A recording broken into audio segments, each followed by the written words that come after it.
tractor's a 1946, the plow's a 46, and I'm a 41. So add them all together, and there's a lot of experience, and I think the plow's the smartest. As someone who has no involvement in agriculture, I had no idea that competitive plowing existed. This year we're lucky enough to have, I believe, the highest number of competitors. I think it's 170 competitors in the plowing. Maybe that's a great sign. We have about 2 hours and 40 minutes, I believe it is, to plow the plot.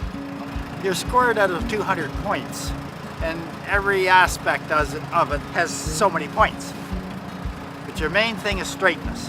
You look across there, you can pretty well take a stick and lay it on it, so it's relatively uniform. Straightness shows up 4 times on the scorecard, and that's what constitutes good plowing.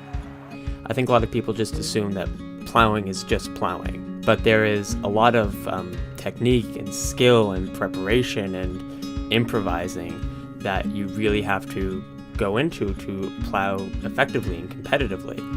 What makes a good plowman? A good eye. If you haven't got a good eye, you're done. Oh, you make adjustments for your crown, you make an adjustment for the land, you make a different adjustment for your finish.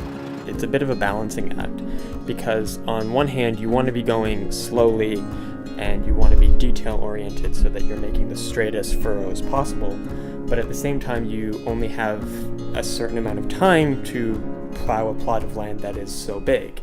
And it's to see the mistake before it happens. That's how you win. You got to see it coming. Detail, detail, detail. You'll see these guys out measuring constantly. Depth of furrow, width of furrow. It's an art.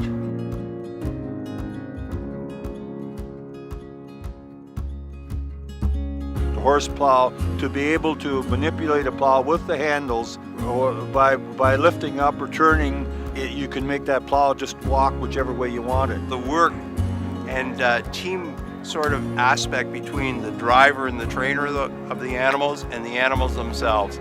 They load it and load it and load it and load it, and when they can't actually move that sled, they're pulling the horses off, making sure they don't hurt themselves. You know they've spent years together, so they love each other, they're working hard for each other. You gotta love it. This is my hobby. I've been doing this all my life. Instead of golfing, this is what we do. It takes a pretty good person to be a competitive plower. Oh, well, my dad and my brothers plowed for 25 years, so whenever Dad passed away, I decided I'd continue on. And of course, we get to that field, we're competitive. Oh, you bet we are. But then at night, we are friends.